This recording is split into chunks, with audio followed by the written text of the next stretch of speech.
This is Books of Titans, the podcast dedicated to the influences of influencers. The books that have helped shape prominent inventors, business leaders, athletes, intellectuals, scientists, and others.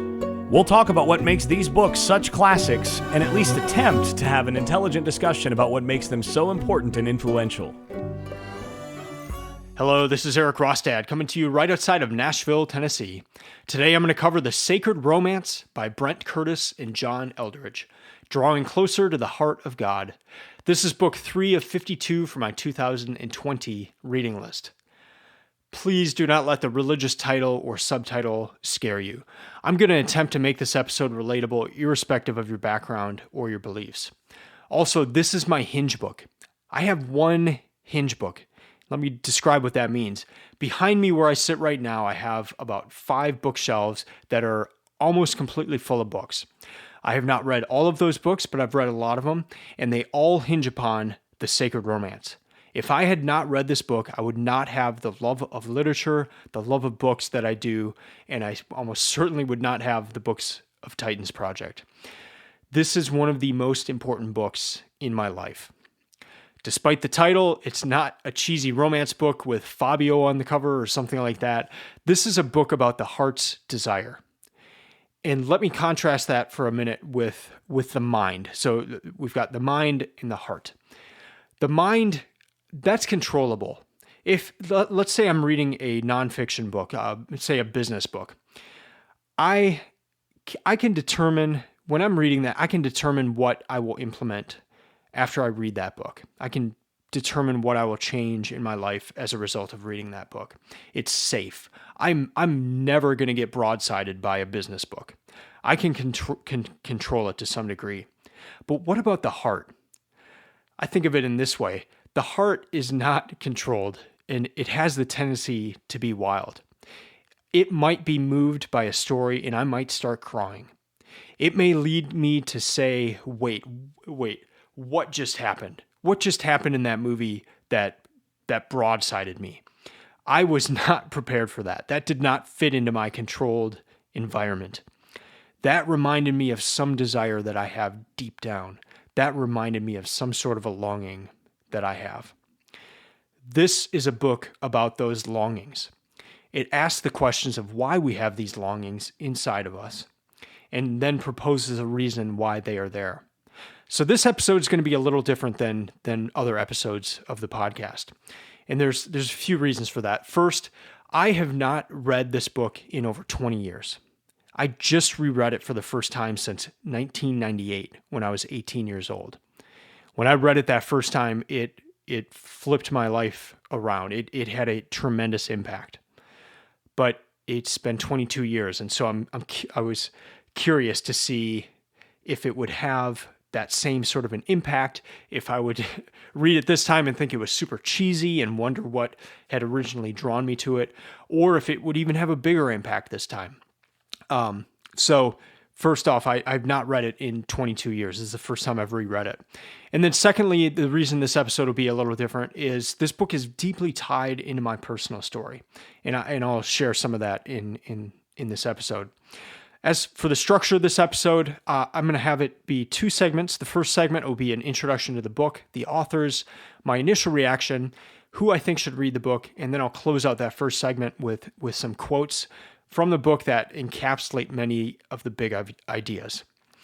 The second segment will be the one thing, my one key takeaway from the book, but I'm going to describe the one key takeaway from 1998, 22 years ago, and then how I can directly tie that to this reading project. So let's go into segment 1 here, and let's get one definition out of the way. What in the world is romance? And the title of this book, The Sacred Romance. So what is romance? The authors define it as the yearning set within us, the longing for transcendence, the desire to be a part of something larger than ourselves, to be a part of something out of the ordinary that is good. So a couple further things along that word of romance. It comes in 2 deep desires. One, the longing for adventure that requires something of us. And second, the desire for intimacy, that to have somebody truly know us for who we are, for ourselves. And this romance, it cannot be fulfilled. At least it cannot be fulfilled within this lifetime. It keeps pushing us on. We keep having the longing. There's nothing here on earth. There's no person that can completely fulfill that longing. So the quote the authors have is, "This sacred romance set within all of our hearts, it will not go away." And they quote C.S. Lewis saying, this romance is the incommunicable and the unappeasable want. That is amazing. The incommunicable, I can't even say the word, can't even describe it, and the unappeasable want, the unfulfilled want. So the premise of this book is the authors maintain that there is a sacred romance, a sacred longing, because it was placed there by God. So we have the word romance, this yearning set within us, this longing, but it's sacred. It was placed there by God. Along the lines of the famous St. Augustine quote, "You have made us for yourself, O Lord, and our heart is restless until it rests in you." If you're uncomfortable with the word sacred romance, so am I. I just have this vision in my head of a book with Fabio on the cover. So maybe another way to think of it is a holy longing.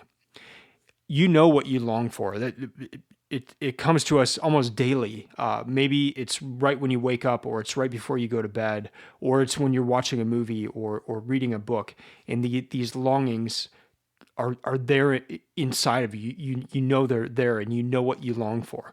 So thinking of it in the sense of a holy longing, it's something that's set apart. It's unique. It's special, and it's tied to the idea of God. So this holy longing, it's either a longing either for God, or it's a longing that was put there by God.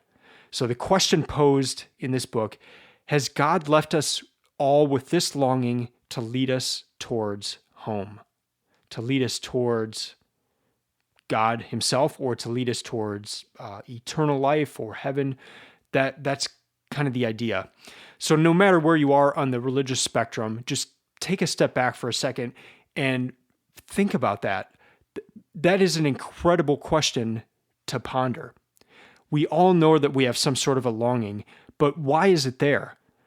And was it put there by someone? Was it put there by God? And was it put there to lead us in a particular direction? That's just a really good question to ponder, irrespective of where you're coming from as you listen to this episode. So let's go on to the authors here. The authors are John Eldredge and Brent Curtis.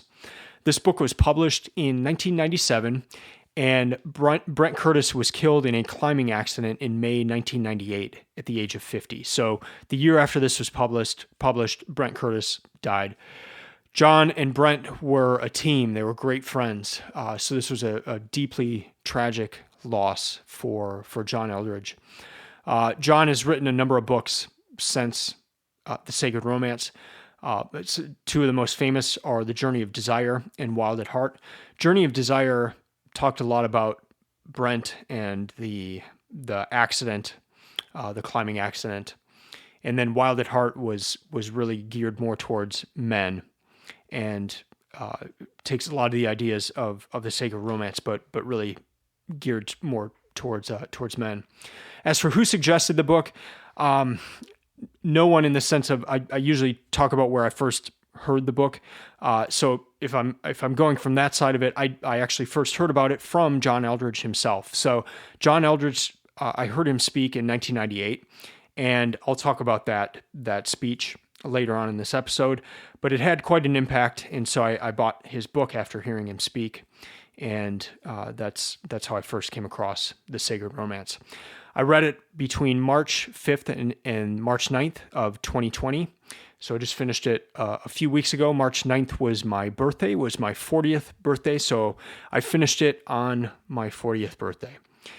It took me 5 days to read. It's a 210-page book, so that's 42 pages per day. It took me 6 hours, 9 minutes total time. As for my initial reaction, I'll take it back to 1998 first, and that initial reaction was it changed my life. And here's why. In 1994, I had become a Christian. And what that means is that I asked Jesus to take over my life, to change me. I then sought out to learn as much as I could about this faith. But I never knew what to do with the things that stirred my heart. So kind of back to that example at the beginning where I talked about the mind and the heart. My faith at the beginning was there were heart aspects of it, but it was really about my mind and learning, and those were good things, but I never knew what to do with the movies that stirred my heart, or the works of art, or the music, or the beauty. What were those things? Why were they stirring my heart?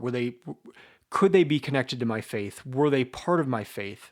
Were they glimpses of something bigger?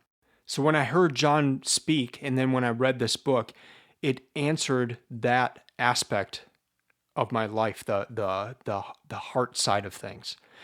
I'll get into that later in this episode, but initial reaction, it had that profound impact on my life. As for who should read the book, this is first off, it's a book written for a Christian audience. So first and foremost, it's for Christians. But I'd like to expand that out, and I think it's a book for those wanting to confront their inner life. I think the question of why you have these longings that nothing on earth really ever seems to fulfill is a very important question to ask. Perhaps it's one of the most crucial questions to ask, and this book goes into that. Also, as for who should read the book, if you liked Joseph Campbell, I think there is something here for you. Campbell's the author of the Hero with 1,000 Faces, so the idea of the hero's journey. And in that book, Campbell found a similar structure across myths from a variety of cultures and time periods. And he described this as the hero's journey, and then talked about the myriad ways that it would show up across myths. And Campbell talks about art as leading us as well, but in leading us in our own hero's journey. What the sacred romance does is it offers a broader viewpoint, not just saying that art leads to help us in our own personal journeys, but rather that art leads us outside of ourselves to a longing ultimately fulfilled in God. I'm no Campbell expert, but I did read The Hero with 1,000 Faces as part of this book project. And as far as I remember, Campbell doesn't take the step back and ask why all myths have a similar structure. He just reports that they do. However, the sacred romance takes that step back and posits that the reason stories and myths, music, art, and beauty have a similar structure is that they have a similar author, God. And further to that the real hero's journey is not God as author, but God as lead character in the person of Jesus Christ. And that all stories relate to and what has been called the greatest story ever told. So with that, the hero's journey's myths don't just happen to have similarities across cultures and times, but they tell of a grander, larger story that weaves through the heart of every single person. I'm going to read a few quotes here from the book that encapsulate some of these ideas. This set of two paragraphs shows up at the beginning of the book, and then it shows up again in the epilogue. So I'm going to read it as it is in the epilogue. The sacred romance, so again, think of it as that longing, that holy longing, calls to us every moment of our lives. It whispers to us on the wind, invites us through the laughter of good friends, reaches out to us through the touch of someone we love. We've heard it in our favorite music, sensed it at the birth of our first child, been drawn to it while watching the shimmer of a sunset on the ocean. It is even present in times of great personal suffering. The illness of a child, the loss of a marriage, the death of a friend. Something calls to us through those experiences like these and rouses an inconsolable longing deep within our heart, wakening in us a yearning for intimacy, beauty, and adventure. This longing is the most powerful part of any human personality. It fuels our search for meaning, for wholeness, for a sense of being truly alive. However we may describe this deep desire, it is the most important thing about us, our heart of hearts, the passion of our life. And the voice that calls to us in this place is none other than the voice of God. Towards the end of the epilogue, a few other quotes here. Our acts of remembering must therefore involve both essential truths and dramatic narrative. I believe we need to hold the creeds in one hand and our favorite forms of art in the other. There are films, books, poems, songs, and paintings I return to again and again for some deep reason in my heart. Taking a closer look, I see that they all tell me about some part of the sacred romance. They help wake me to a deeper remembrance. As Don Hudson has said, art is, in the final analysis, a window on heaven. And the final one here. The heart cannot live on facts and principles alone. It speaks the language of story, and we must rehearse the truths of our faith in a way that captures the heart and not just the mind.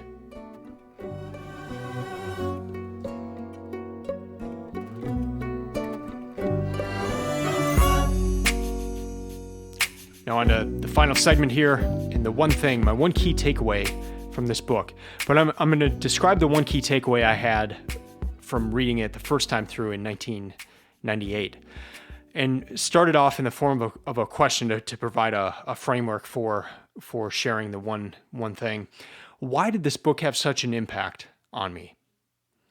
When I saw John Eldredge speak, he used movie clips in his presentation. He quoted literature, referenced poetry.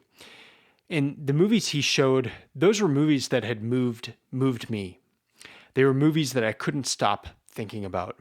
Movies that I would watch over and over, despite knowing every single line in the movie. And at that time of my life, I was wondering, why do these things move me? And how are they tied to my faith and to God, if at all? What Eldredge did was to create a connection point for me between my faith and art and the inner longings of my heart. I had not been able to connect these before reading the sacred romance. So that is my one thing. It provided a context in which to approach the great works. It produced a desire in me to read the best literature, to study the best art, to listen to the greatest composers, all to encounter these little glimpses of the divine. This book gave me permission to do that. I think of since that time in the works that have become my favorite works now. Here are some of them. The Marriage of Figaro, the opera. I mean, who would have ever thought I would be into opera? But I got deep into opera not long after reading this book, a few years later. And Marriage of Figaro by Mozart, one of my favorites. At the very end, you see the Count throughout the opera. You've seen him for 3 hours, and he is a womanizer. He's an awful man, and at the end, he is confronted with what he has done and who he is, and he breaks down. And throughout the opera, he's this powerful voice, and at the very end, he's just this weak voice, and he says to his wife, the Countess, he says, "Contessa, perdono, perdono, perdono." He says it 3 times, "Forgive me, forgive me, forgive me." And his wife, the Countess, she forgives him. And it's just this beautiful, it's just her voice with a few instruments in the background of her forgiving him. And it provides this glimpse of the divine, of this larger story. I think of Les Miserables, the book and the movie. I read the book in 2016. It took a long time, but I finally made my way through it. And I think of the glimpses of the movie of that priest or that abbey at the beginning, where he gives Jean Valjean a second chance at life. Jean Valjean can have a new life because this priest, even though Jean Valjean has stolen from him, the priest gives him even more than what he had stolen in a way that he can start a new life. And because of that, Jean Valjean helps people throughout his life. And you come to this beautiful scene at the end of the movie where Jean Valjean is dying, and the person that leads him to the next world is the woman that he helped ease her suffering at the end of her life, and then he took her child and raised her child for her. Upon entering the next world, the first person he comes across is that priest who gave him that second chance at life. So just this beautiful picture of eternity, of the things that matter. I think of Van Gogh and looking at Van Gogh, again, not long after reading this book. I lived in Atlanta at the time, and I lived a mile from the museum, and I would go I would go look at the Van Gogh exhibit that they had there. I would be the first person there, and most people would start at the bottom level. The Van Goghs were on the top. I would go straight to the top. I would go straight to the Van Goghs, and I was the only person in front of these paintings for 15, 20 minutes before everyone else worked their way up. And they had one painting there by Van Gogh, and it was a painting of an olive tree grove. And the story behind that was beautiful. Van Gogh had a friend, Paul Gauguin, and another painter, and Paul Gauguin painted himself as Christ in one of his paintings, and Van Gogh just hated that painting. He thought it was crude. He thought it did not depict Jesus. And Van Gogh told Gauguin, he said, "I can paint Jesus better in a field of olive groves than you can by painting yourself as Jesus." And so you get to view that and see if Van Gogh accomplished what he set out to accomplish. Or I think of Gladiator, the movie, where the main character, Maximus, he is killed at the end, and a slave who was with Maximus and was set free by Maximus says at the end of the movie, "Now we are free. I will see you again, but not yet, not yet." And just these different glimpses, I don't think I would have looked at these things in the same way. This book gave me permission to do so. Maybe I didn't need permission, but it helped me make those connection points. But there's also a warning in this book, and it comes in the form of a quote from C.S. Lewis. And he says this about these works of art, these things. It is not in them. It only comes through them, and what comes through them is longing. They are not the thing that itself. They are only the scent of a flower we have not found, the echo of a tune we have not heard, news from a country we have never visited. End quote. So it's a great warning. The point is not these works of art. It's not the operas. It's not the sunset. It's not the beauty. These things are connecting to a longing that we have inside of us. And so don't mistake these as the end point. These are kind of the funnel or the avenue where it leads to something deeper. So we can perhaps see how the longing is leading somewhere. I love pointing these things out when I see them. It's a big part of this reading project. I love reading books and then pointing out key things that sparked my desire or my longings. And I love pointing these things out in books that I read. So after reading The Sacred Romance, I started reading literature. I mean, I'd read some in high school, but it was forced. But I started reading it for the simple pleasure of reading literature. I read Crime and Punishment, and I was blown away that a book could have that much power. After reading Sacred Romance, I read more of the classics. I read The Scarlet Letter, Moby Dick, The Picture of Dorian Gray. I wanted to see this hero's journey, but not the hero's journey that Joseph Campbell talks about, but the hero's journey that the Sacred Romance talks about, the hero's journey of Jesus, and that being kind of the prototype of all other hero journeys. And the fact that it resonates that there is a hero's journey across all cultures and times. What if the reason for that is that it is pointing to the main story that is written on all of our hearts? It's a question to ponder. So my main purpose of this entire book project is to seek truth in the world's best books.